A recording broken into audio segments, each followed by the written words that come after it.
Right, we've come inside. We've had a quick look around the lofts and at a few other pigeons. Race loft, I really like Cosmin's race loft. Very close, narrow, pigeons are lovely and tame. And you've seen how small his breeding loft is. For a national loft that has such success as what Cosmin does, if you take number of pigeons into account, the strike rate, percentages, everything else, you will struggle, in my opinion, to find, I think, a better middle distance loft, simply because of the numbers we're talking about. And that comes down to Cosmin's selection. I mentioned the word connoisseur. He really is a connoisseur. He's very, very, very particular what he brings in and where he brings it from. So we're just going to have a 15-20 minute chat about Cosmin's selection and how he does it, which I think is very important when you're bringing pigeons in. A lot of people might fetch pigeons in willy-nilly. I'm not saying everybody wastes the money, but certainly things can be done to improve your chances of breeding successful pigeons when you're fetching them in. So I'll hand over to Cosmin, because he can talk, and he'll just talk and I'll sit and listen as you will be doing. Cosy, selection. Before we go to selection, yeah, it sounds a bit weird, but because I'm not a salesperson, I'm not keen on, you know that, I don't do this. For me it's just a hobby, and I mentioned that before in the videos we did before. It's just a hobby and I just want to enjoy it. The selling part of it, I don't want to get involved in it, but I mean, you asked me to put some pigeons in, and when you do it for me really. Yeah. But then what I try to say, if you are not bothered with selling, then it's hard to present something to try to sell it. You know what I mean? I mean, in my mind, I thought, I don't want to really sell, but for me, it's just a hobby. I mean, it's not selling. And then now to try to convince pigeons how good my pigeons are, it's just not me. I know how good they are because they're doing it for me, and I've done my homework. I know how good they are, but it's just.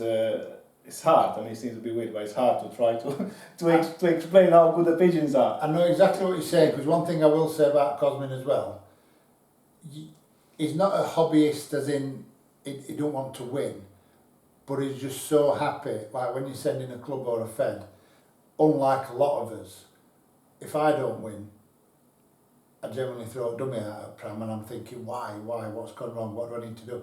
You're just happy with your pigeons, you love spending time with pigeons, you work very hard, you've got a lovely family, and he just loves time with his pigeons, and if he wins, he wins, and if he doesn't, he doesn't, and he's so relaxed in that manner. Yeah. Even when it comes to national racing, although you do prepare for the national because it's what you do, but you genuinely are just happy to be around your pigeons. Yeah, because I don't have to prove anything to anybody. I mean, people, let's say if somebody wants to sell pigeons, he's got to win every year, because you know you can't sell. I'm not bothered about selling, and then I don't bother if I win or not. I don't have to prove anything to anybody.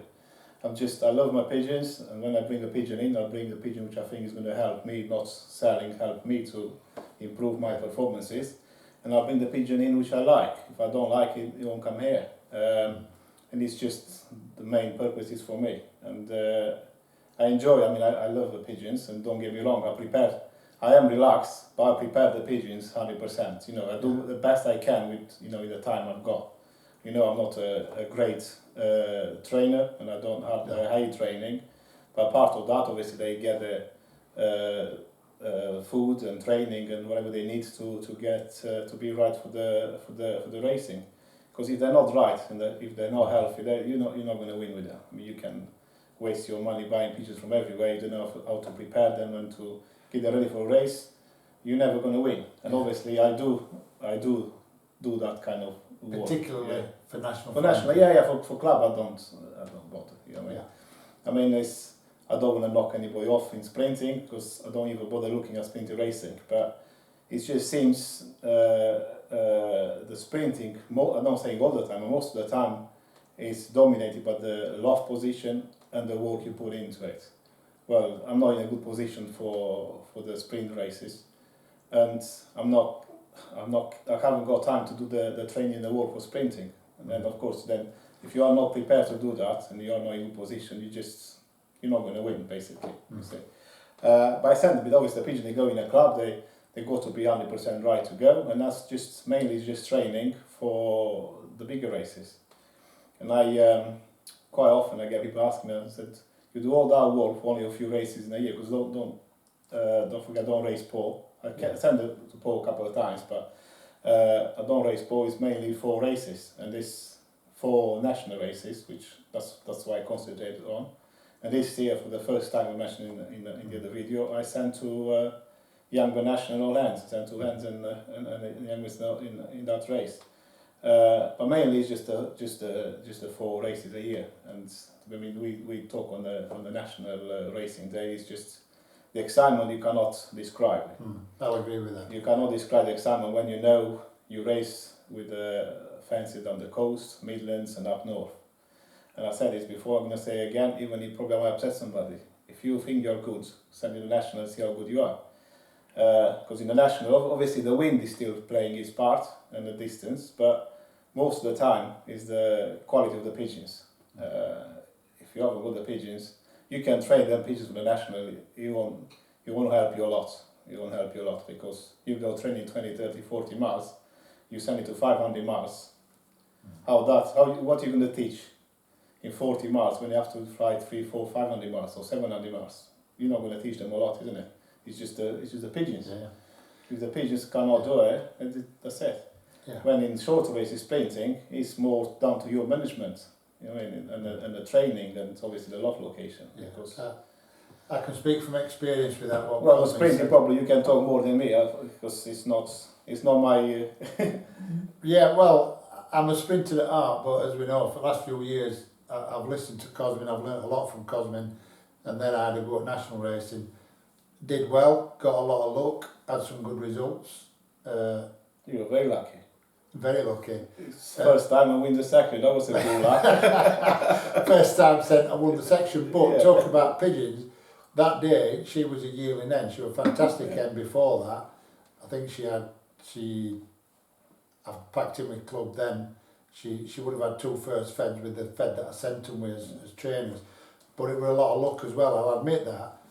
She was a yearling, but my other yearlings, what had been up in the fed, and this family of pigeons won me a lot of fed sprinting, but they went down like flies. Yeah. I only had a few yearlings come through because it is down to the pigeons. Yeah. Different racing, and as he says, it might upset someone when he says it, but if you think you're a good fancier, the National Flying Club brings you down to earth and makes you look very ordinary, and I've had that myself. Yes, and obviously we had some trouble with Brexit and whatever. Now, me as a committee man, I need to put some out there. It was hard especially for the channel people. I mean, with the Brexit, and we couldn't go to race from France and all that. And now you got an extra pack we need to do. But hopefully next year will be back to normal, and we can race the channel racing and have a bit of fun again and enjoy that for the ones that want to enjoy them kind of races. But it's looking positive for next year. The National Flying Club will open most of the marking station, which is good. And hopefully we're going back to the old traditional program from France, and hopefully we'll have a good season next year, and have a bit of fun there. So that's your duties as a committee member for National. Yeah. Right, come on then, selecting. Okay. What do we look at, Cosy? I do believe, I mean, nobody in the world can pick a champion. And don't get me wrong, there's nobody in the world can say, well, that pigeon will be a champion. The three categories. You go rubbish pigeons, you go decent pigeons, but they're not champion, but they're winning, but they're not champion. And then you go the super, the elites, which are not many champion pigeons. Now the champion pigeon, nobody can pick them. Nobody knows. I mean, that pigeon is not born. I don't think he will be ever born, to pick that pigeon. But I do believe there are some fanciers, they can see something in the pigeons. They can't say, oh, that pigeon is going to be a champion for me, but they can say, that pigeon, he will do something for me, you see. Sometimes I can see that. I cannot explain what it is. You just look at the pigeon and you're thinking, oh yeah, this pigeon is something about it, you see. It's hard to explain. But I've seen it at the different fancies, they picked pigeons and they done very well with them. And we mentioned in the other videos, Cosmin picked the pigeon Cas, and he done very well. Third, I think it was either third or fifth or seventh national Barcelona. He picked it from his friend Cas de Graaf, and he done very well with him. Hugo, flying, we're going to talk about later. He lost a few hens. I think a rat or something going into his dog loft, and he was short of hens. He went to somebody locally, a good fancy. He picked a couple of hens, and one of them straight away bred him fantastic pigeons. And then the list can go on and on. I know quite a few fanciers. They can pick pigeons, but when I asked them, they said the same. I cannot tell you what it is. It's just sometimes you're thinking, oh yeah, that pigeon is something about it. I mean, I don't want to, as I'm saying, because I'm not into selling, I don't want to be a big headed, but I managed to pick a few pigeons over the years, you say, myself. Probably one of the first ones was, I had somebody here from Cheshire, and he bought some youngers from the racing loft, whole hens. I said, you can have cocks, but you can have hens, to race. And he said to me, we put the youngers in a basket, and he said to me, now which one from them pigeons, you're going to pick only one for my gold ring. And I said, number 12. And funny enough, that number 12 did win the gold ring.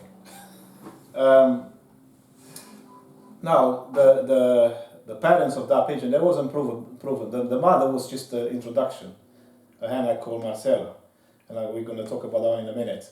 But the cock was only 2 or 3 years old. He hasn't done a lot, but it was just something about that. Yeah. And then in the young, and it's even harder to say it. You probably sometimes you can see in the older pigeon, you go, something about that pigeon. But this one was just a younger wind off. It's just a younger wind off. 4 or 5 week old. Oh, yeah. And the mother of that pigeon was just a pigeon I introduced from Marcel Walters, and we spoke before the camera. Yeah. In 2000, it was pretty much the same time, 13, 14, 12, 13, 14. I had my line of Dinner Diana that was doing okay, but you always look to bring something in, because you don't want to pair Dinner Diana together, and that's the pigeon we bred with the section this year. But if you inbreed too much, it's no good. Inbreeding is okay if you know how to do it. People, they inbreed, but they don't know how to do it. It's just a side of it. I studied genetics for 5 years, and I think I know a bit what I'm talking about, but that's a different story with genetics. But you have to, when you talk about inbreeding and the line and all that, most of the people, they haven't got what they're talking about. If you haven't studied genetics and lines and genes and whatever, you're talking about a piece of paper. You look at that pedigree, and then you can look at the pedigree of the pigeons, but it's more than that when you're talking about inbreeding. But that's a different subject. But anyway, and I think at the time in 13 or 14, Bad Gearings, he had a few good years. He won a couple of nationals, and I thought, well, yeah, he's a young man, he's doing okay. And I phoned him and I said, Bart, I want to buy a hen or two from you. And he said, I can't sell you, I don't have the lot. I've got a contract with the company and they sell the pigeons for me, I cannot sell you. But he was very honest with me, which I appreciated that. And he said, why you don't go to Marcel Walters? He said, we had loads, Marcel's a friend of my father and the family, and most of our pigeons came from him, and we done very well. He said, if you look in our pedigrees, they came from Marcel, and we done very well. So I'm sure if you go to him, you probably buy the same quality like ours. Which I did. I got in touch with Marcel, and I went to see him probably this time of the year. It was after race in the autumn. And he had some labourers that kind of, when he had 30, 40, 50, I kind of didn't count them, but he had some labourers in the aviary. And I picked 2 pigeons, and when we went in the house, we looked at the pedigree, he said they had nest pair. I said, oh, okay, all right. I said, don't worry, I'll take them. And I took them, and a year after, that was in 14, in 15 I didn't breed from the hen, in 16 I think it was, when that number 12 won the gold ring. Yeah. The first time I bred from that hen, and that's the young I picked. From the hen. And then she won the gold ring. But what was more funny about it, that was the only time I went to Marcel and bought pigeons for him, and I didn't bother to follow him that much. But recently, I looked at some of his pigeons and what he's winning with, what he's doing, and I've seen he had the 2nd national ace pigeon, he had the 3rd national ace pigeon, and he had the 3rd national ace pigeon. And I thought, oh, he's done okay. When I looked, all them 3 pigeons are bred from a cock called Sun Extreme, Zone Extreme, 443. And that the hen I picked and the cocks I picked from him, they are from that cock. Now, people might say it's luck. I don't think it's luck because that Marcella hen, which she's still here, I've got a young one in a sale from her. She's been fantastic from the day one. So the first young one I bred from her, she won the gold ring, and then after that, she bred quite a few decent pigeons. So when you take a pigeon in hand, you pick a pigeon out of a pen, an aviary, as you've said, and you take that pigeon in hand. Obviously, we all like pigeons to stand out for various reasons, but when you take it in hand, what is it? Well, you know I like nice pigeons, but if it's not nice, it will be 2 seconds in my hand and it will be down and go. If I like nice pigeons, and most of them, I handle loads of good pigeons. I cannot champion pigeons, and not one pigeon was horrible in the hand, which I could not see once and say, oh, look at this horrible thing. There was a smaller pigeon or bigger pigeon, but they all was nice in the hand. Obviously the type would be different, depends on the breed, but there was all these super pigeons, they were very nice in the hand. I read a lot from Art Shavik, and so I do like what he writes, and I think most of the time he's right, you see. And he said I cannot pick the best pigeons, but I definitely can pick the worst pigeons out. Which probably I'm the same. I can see most of the time a pigeon think that this is no good. I can be wrong. It's all the always exception. We're not talking about exceptions. We're talking about in general. You see, but you can see most of the times that pigeon is never going to win. You can say it. You say that pigeon is never going to win. And I do like, and I mean you know my pigeons. They all nice. They all my stuff. Yeah. My type. They are from 2 or 3 different places, but you think they are brothers and sisters because they look the same. They're very similar in the body, yeah. The way they handle. Because it's the selection. Okay. Now you hear a lot. I don't care. The basket selects the pigeons. Yeah, I do agree with that. You see, but when you keep only a few pigeons, if I want to go only by that rule, basket selects. I need to keep hundreds of pigeons, and then you just let the basket to select. Well, I cannot do that because I haven't got room to do it. I need to do my selection first, and then obviously let the basket to sort the pigeons out. You see, but if you only go by the basket, like people are saying, "Oh, I don't care. I just buy pigeons from everywhere. Let the basket to select." Yeah, that's probably it's okay as well. But then you have to bring loads of pigeons in and breed a lot and raise a lot, and then you'll find somewhere decent pigeons. You see, but I personally cannot do that. Your selection first, and then the basket. Then the basket, yeah. The pigeon, they won't go in the loft if I don't like them. They won't go in my loft. Sometimes I buy a pigeon, and after a month or 2 or 3, you still don't like it. Think this one is no good, and then just go put it, get rid of it, because it's not the type I want. One fancy I do admire. I've never been to his loft, but I think it's a unique as a selector. Is Bertie Campus, and then when you look, probably you and because Bertie. His time was gone before I came into the sport, probably. Yeah. You know what I mean? But what Bertie did, probably nobody in the world did, or probably nobody can do it again. He only had kept a few pigeons. He went out there and selected pigeons and brought pigeons in. There was all nice pigeons. Bertie Campus pigeon was very nice pigeons. And he brought them in and he won. He had the James Bond and all them pigeons, the best pigeon and the national, whatever. And then he sold the pigeons to Ireland, he packed up, and then 10, 15 years later, he went out again, different pigeons altogether. Same results. Yeah. Well, you tell me, he didn't know what he was looking for. Exactly. Because he did it with 2 occasions with different pigeons. Obviously, yeah, I agree, yeah. he knew what he was looking for. The pigeons was nice, all Betty's pigeon was nice. The pigeon was very nice, you know what I mean? And what he did, probably nobody will be able to do like him. On a small amount of pigeons he kept. He only kept a small amount of pigeons. And he was a good selector. He was a very good selector. Yeah. Exceptional. And when I look to introduce pigeons, it's always numbers.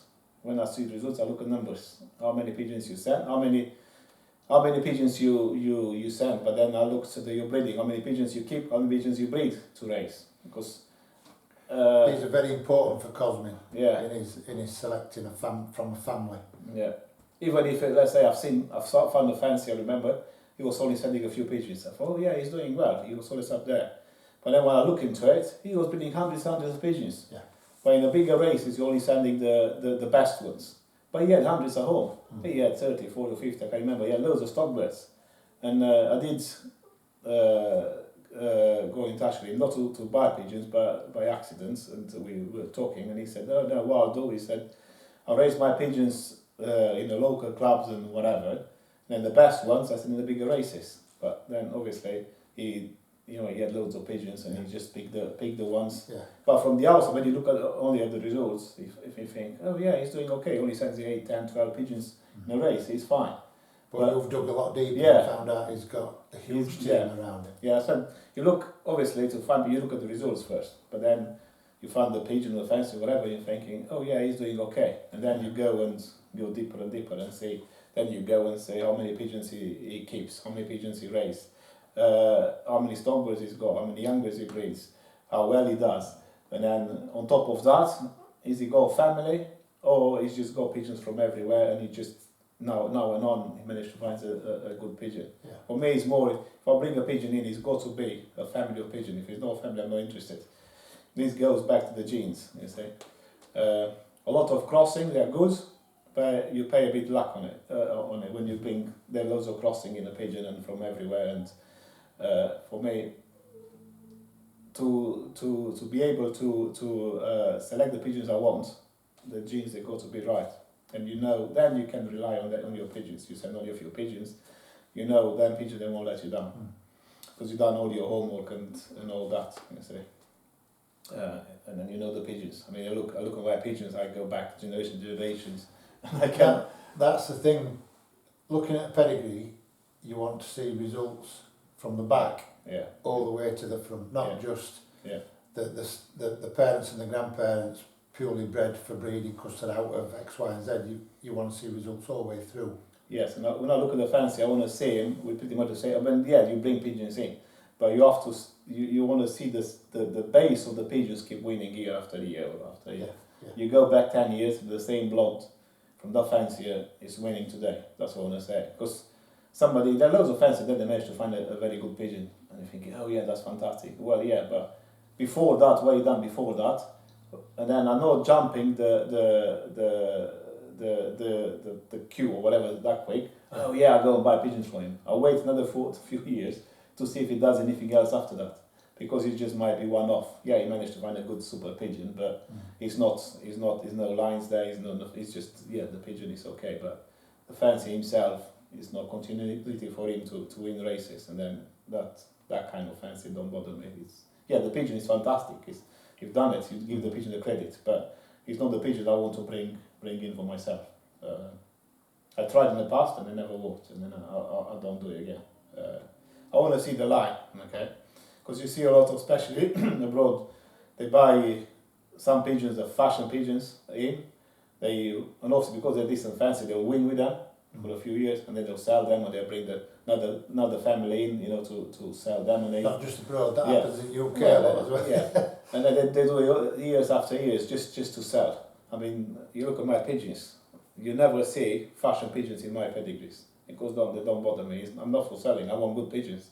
I don't want pigeons to sell. I learned a lesson. One of my first visits in the UK, people probably might remember. Funny enough, I managed to talk to him not a long time ago on Facebook. It's a chap called Henry Gonzalez from Bristol. The guys from Bristol probably knows him. Henry's still alive, but he's not racing, not been racing for years. But when he packed up, I bought a couple of pigeons from him. And I remember that was the lesson I learned, one of the first lessons I learned. He said, what do you want to do? He said, do you want to sell pigeons or win races? I said, I want to win races. And he said, forget about fancy pigeons and fancy pedigrees. He said, look for good pigeons. And that's what I've done since. I'm not bothering for this, new trend or new fashion.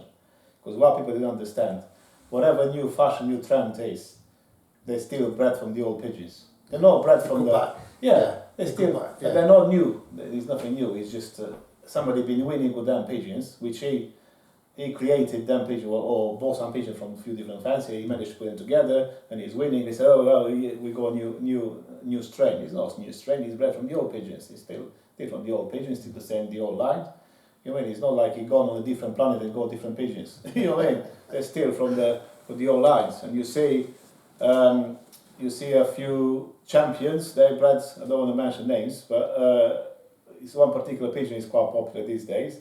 And he's bred from pigeons from 96 and 95 and 98. But then it's not, the pigeon done very well. But he's bred from the very old strain. You know what I mean? And then you think, oh, I'll go to that fancy to breed some new blood. You don't breed new blood. That pigeon's got the old blood in. But it's just the market. You just try to give you the impression this one they're better, they're faster, whatever.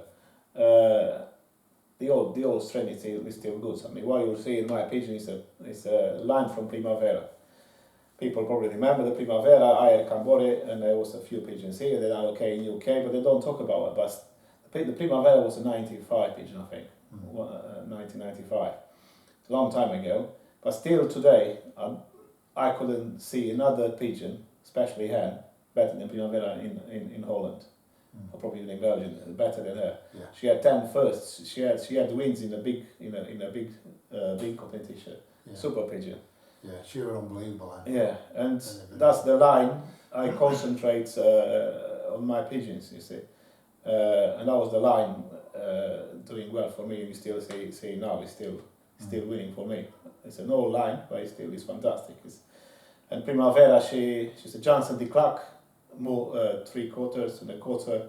She's got touch of Tournier, a long distance, and that makes the pigeons to do a bit in the harder races. Yeah. Because Dinner and Diana pigeons, the mother was a double red of a Primavera from Ayerkamp, paired with the Dick Seppler's pigeon from his one of his best racer. But them pigeons, they probably will say they're sprint Middle Eastern. Dick Seppler was sprint pigeons, you see, and they win. Dinner and Diana, they win on the short races, but what's amazing, they're winning on the hard races. Very rare you'll see that in. I mean, you show me sprint pigeons doing well in hard races. It's impossible to find them. I said we're not talking about exceptions. We're talking in general. You know, and it's impossible to find them. Dinner, when he won Saints, it was a very tough race, 12 and a half hours from Saints. But that's not a sprint pigeon, isn't it? No. No. And his velocity was just over 1,000. Over 1,000. That was a tough race from Saints. I'll just mention one thing. My first year when I had to go at National Flying Club racing, obviously we spoke about my first race, did very well with a lot of luck. I sent in the Youngbird race as well from Catances, which were I think 311 to me, and I sent a hen of Cosmin's, which he told me she'd be my first pigeon. And I sent a decent team. I think I sent about 16, which is a decent team for me, 15 or 16. Very, very tough race up north into Section K, very tough. The pigeon he told me was going to be my first pigeon was my first pigeon. I think there were just 3 fanciers beat me on that day. I finished 11th section. The other fanciers had a couple before me. Because he knows his pigeons so well, and the bloodline of that hen, which you know very well. Yes, the father was Michael Gilbert. That's another story we can talk about it. Fantastic pigeon, Gilbert. 9-year-old, I raised him to 9-year-old, and I think he was 9 section from Saints. I only sent 1 pigeon to Saints, and people was taking a mickey out of me, saying, "Oh, you're sending an old pensioner to race." I said, "Okay," I said, "We'll see," and I clocked him. He was 9 section, and the few which said to me, taking mickey out of me, I beat them with that pigeon, only 1 pigeon. And then he came to me and said, "Fair play to you, you know what you're doing." The pigeon flew, that pigeon was another good pigeon. He flew the last 3 times race in the national, but he's a clever boy. He always comes on the 3rd and 4th day. And he comes home like he's never been anywhere. Yeah. But I mean, you look in the national flag, the last 3,000 races, all 3 was very hard races, and a lot of pigeons been lost. Yeah. And he flew all them 3, and I said he's clever. He probably goes somewhere and stays and takes his own time. But then he came back from Tars, and a few weeks later I sent him in a club, and he was 7 fed in the club for 110 miles. Exceptional pigeon. Wherever he went, he never let you down. No. I know you love that pigeon. Yeah, he's the father of your pigeon, and the mother is that Marcel Hen, and boy from Marcel Walters. That Hen. She's been fantastic. That Hen. She bought this golden. She bred that one for you. She bred another good pigeon for Jason. I think it was Jason Ross. Yeah. What do you hear? I think that pigeon was 5th and 7th fed, and 20 open from Constances. But that Hen must have been fantastic, especially with that cock Gilbert, because I only put in a stock loft. Did I put it last year? Last year. No, this year. Did I last year? Last year. Sure you were. Yeah, but what? Because I didn't. You didn't have anything in the auction from her. I can't remember. I'll check the read book. But this year she's been paired with one of my good pigeon art. But she's been in a racing loft, and all the time she's been paired with Gilbert, because there was a good pair. You can tell they love each other, and you don't want to split that pair. And then the downside of them, Gilbert with that hen bred more hens than cocks. I've got one cock out of him, brought to the end. I've got one as well. One, and he raised well We from didn't me. breed many cocks at all. No, it was mainly hens. And then if you raise them, you take only 2. Okay. Not always the 2 hatch, because and then mainly was hens. That's why that chappie bought that was a hen from him. And most of the time, I only keep 1 egg for the racers, one young bird. I don't let them to rear 2. I think it's too much from the racers. Most of the time, they only rear one young bird. And I said that Marcel been paired with him all this time, and then only a few pigeons been bred from them, and done very well. And that's that pigeon. Well, she because I've just recently moved out, so I'm going back to ping pong racing. Yeah.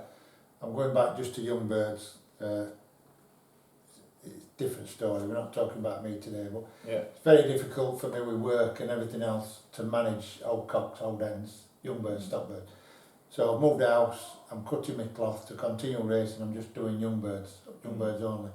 But my targets will be the National Flying Club and the Midland National at the back end. Yeah. So obviously mine are mainly ping pong sprint pigeons, although they've done reasonably well out to 400. But such as that hen and a few others I've got from you are going in my breeding loft to try and get that distance for them young bird channel racers. Yeah. Because the genes are there. Yeah, another hen, this we can prove it. The first young when I put it in the auction from Rona, at the time nobody knew where she came from. Yeah. And if you remember the video, it was on the YouTube, but because you remember, because I'm not into selling, I asked you to take all the videos down, because I had loads of people asking for pigeons, and I said, listen, I haven't got pigeons to sell, and I asked you to take all the videos down. I said, I don't want any publicity, I don't want anything, just take them down. But one of the videos we did, we had Rona. At the time I didn't say where she's coming, I just said she's from a well-bred pigeon. On that video I said, this pigeon is going to bring me something good. You remember? Yes, I do, yeah. Okay, in 2 years I had her. She bred first fed this year, 9 fed, 20 fed. She bred 9 section for Mircha in a national. BACC. First time that pigeon been in a race. She bred the pigeon paired to Sparky, 24th Open, Prado Pot race, a tough final race, 250 miles from Gary this year. With 2 cocks already, she bred fantastic pigeons. And that's the daughter of Ronaldo from Hugo Vlijming. You see, with that one, what did I see in her? I don't know. But I knew she's going to be a good breeder, and she already proves she's a very good breeder. I've got another Mark Gower. I'm going to go to the reference in a minute, but he's got a daughter from Rona and Anne, and that hen was this year second or third section from BACC having in Guernsey for him. Obviously, she bred in 2 years good pigeons for quite a few different fanciers. that's a key which I mentioned before. When you bring pigeons in, if them pigeons are not waiting for the others, do not bring the pigeons in. You're wasting your time, and that's a secret. I'm gonna let you have it. Yeah, you're very patient when you watch. You watch and wait to see, rather than jumping on bandwagon. Yeah. You wait, and if they're not carrying on and winning for other people, you don't bother. No, even at national level, they are very good fanciers. Don't get me wrong. There are loads of good fanciers around in this country, abroad, and everywhere. They're good fanciers, and they know what to do with the pigeons, and they also probably they're in a good location as well, even for the national good location or something. They're winning, but you never see their pigeons winning for the others. Now, it's either the location, either he's a very good fancy, know what he's doing with them. Or the third one, which I think is the most important one, he hasn't got family of pigeons, the genes they're not there to reproduce, you see. And then if they're not winning for the others, they're not, the chance you got to win for you is very rare, you see.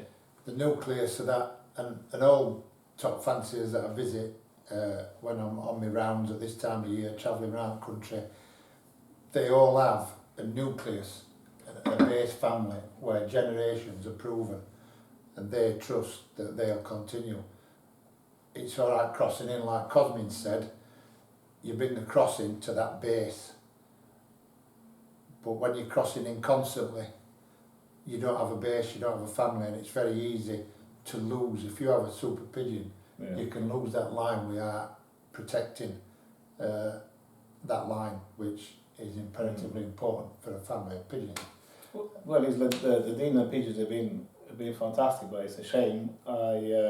He's not filling his eggs, and he's only done it for a few years. But the children of him, they've been 5 children of him done and bred winners for 5 different fanciers when he was paired with 5 different hens. Yeah, he's fantastic. The cock I clocked in a national, it was this year, New Dino we call him now. He's from a son of him, father brother and sister together in Indiana, but he's from him again. You see the same line, and we've got somebody won the club was third fed, and that was bred from a daughter of Dino again. Yeah. That was this year. Only one fancy beating with 2 pigeons to top the fed, and that's Dino. Dino pigeons have been winning. Don't give me. Not many pigeons that leave this loft. Okay, very few. But the ones they normally leave, most of them do okay for the others. I said, don't get me wrong, we're not talking about champions here. Champions are rare. But when you bring a pigeon in, if he's doing, to bring the champion is hard. But to do okay for you, then you're happy. So, I had a few first, they've been okay for me, then you're happy. And I said to you earlier on, before we go on the camera, ask Charlie, because remember he said something. If you bring a pair of pigeons in, that pair bred you one good pigeon, you've done very well. I do believe in that. Yeah. Because you cannot breed loads of super pigeons from one pair. I mean, in Indiana, I was to be honest, I was not lucky, but I bred Diana first, and she won the section from Saints. She was 20 open. She was in the first 10 in the fed 2 or 3 times. She done very well on short races, and then I split the pair. And then the pair never bred me hardly any decent ones. And I put the pair together and I bred Dino. And I also got from the same pair, I put a pigeon in a breeder buyer, and the pigeon won a breeder buyer here in our fed from the same. And from that pair I bred a breeder buyer, I bred Dino and Diana. I done very well. But I said if you breed one good pigeon from a pair, then you done well, and I do believe in that. All this rubbish, a pair bred only winners, is golden pairs. Yeah, I don't believe it. It's impossible. I mean, it might exist, but I don't believe in it. You know what I mean? Yeah, I believe in a good line. We're going to talk about Hugo. Ronaldo pigeon is a good line. Brother sister is a very strong line. They bred loads of good pigeons. You know what I mean? Ronaldo and the brothers and sisters, they done well. But one pair to breed only good pigeons, I don't believe in that. No, me neither. And I personally haven't got that pair. They will be bad pigeons as well. And I know it's not only that. With racing, it's not like racing dogs and horses. With pigeons, it's not always the pigeons are no good, but the hawks will kill them. The wires, whatever. and then you cannot say, oh yeah, bred 10, all 10 won, because it's impossible. If you race all 10, I don't think you're going to end up with 10. No. And not because they're all rubbish. Probably some of them, it's just because of hawks and whatever. I mean, I had bad luck with pigeons from Remy. You know, I mean, the hawks seems to take them before the others, and he don't breed many cocks either, and it's just bad luck. But I said I don't believe in all these super pairs. No. Especially on the bigger races. I mean, on a sprinting it might be okay because, as I said, it's more training than anything else. The pigeons, but on the bigger races, I don't. You show me, you know, on a national, international level, pair they only bred good pigeons. Yeah, I think with sprinting as well, obviously there's more races and you've got more of a chance of getting that regular winners out of them pairs, but on national level, you're not going to get that. No. I mean, so, with Sparky, I said to you earlier, when I brought the Tony pigeons in, which that was another Christy Backer pigeon. I bred from a daughter of Tony, I bred Sparky, I'm happy, I'm over the moon. I'm over the moon, I bred a super pigeon. And Sparky is already a good breeder. I can carry on the line, you say. I'm happy. With that line. So that's Cosmin's selection process. A little bit, yeah. A little bit. We can talk for this hours. Is what I'm saying. I said to you, we don't. I'll run out of memory on my camera because we sit here for hours and hours just talking, which is brilliant. But we'll talk a little bit more about it when we speak about the Ronaldo pigeons. We did one video last year for an hour and a half. An hour and a half. But we never put it up. It was only going to be 15 minutes and it was an hour and a half, and you know. Yeah, you don't want to. Even this video, depending on how long we sit talking, might be in 2 parts because it'll be too big for me to upload onto YouTube. So we can go and talk about the pigeons a little bit. Before we start with Hugo pigeons, we start with Chris de Backer. That was back in 2012. Again, look at the national results in Belgium. This pigeon came up. And Chris de Backer wasn't popular there. Now, you know, everybody a lot of fans say they know Chris Backer. He's been flying very well. But back then he had a very good pigeon called Tony. And that one I found in a results, the pigeon. And obviously then you know the name and I thought, oh, this is a very good pigeon. I'm not that good with the memory now, but I've got his performances somewhere. That's a fancy book from Lancashire Social Circle. I never got one of them. Yeah, no. Breeding book. Tony won quite a few races, a young bird. A few first and 9 in a combine, so 1800 birds. As a yearling, he had 2 very good national results. 26 national from 25,000 birds, 263.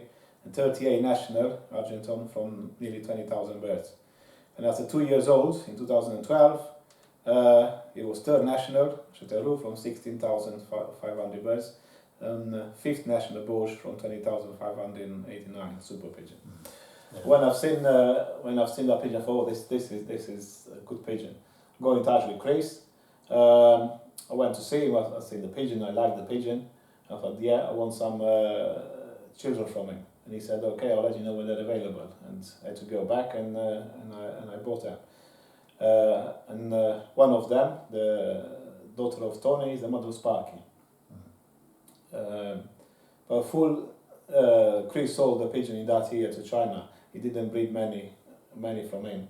But one, I think, a son of Tony, the same way bred with the mother of Sparky, bred Chris a couple of years ago, 5th national ace pigeon in Belgium. You see, the same line, and he's got quite a few decent pigeons coming from Tony pigeons. But he only had 2 or 3 children in his stock because before he sold it.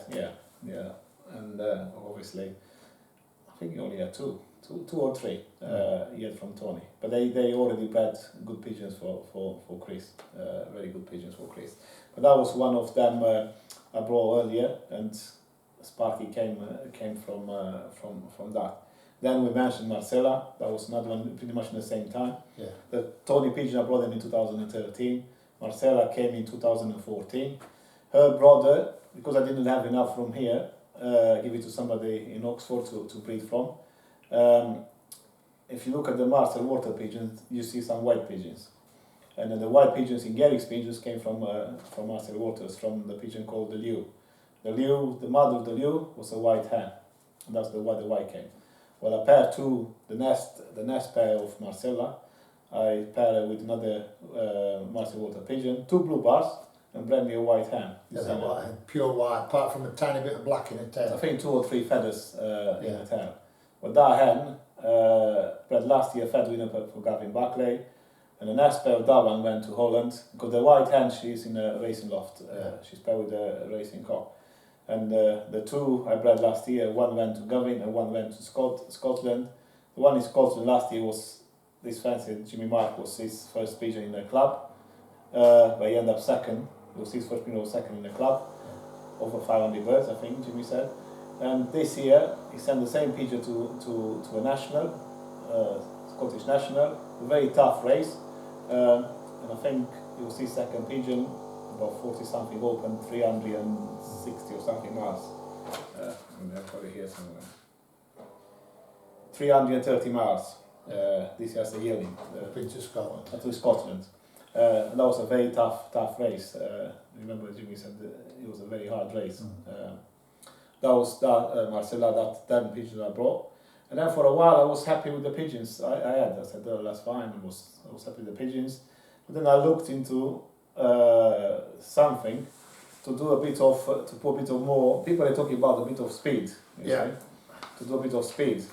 I've been studying Hugo, to be honest. I've got some books, I showed the books, the old books, and I've seen there. But at the time, he was only racing sprinting. And I thought, oh yeah, he's got good results, this fella. But I said, I'm not keen on sprinting, you see. Ping pong. Yeah, ping pong. But then I've seen his name again in national. And what happened to Hugo, I said last year, he raced short races. Because he was racing so well, I'm quite sure this is the story. They moved the boundary of the club and they left him out, and he could not race in the club anymore, and he had no choice just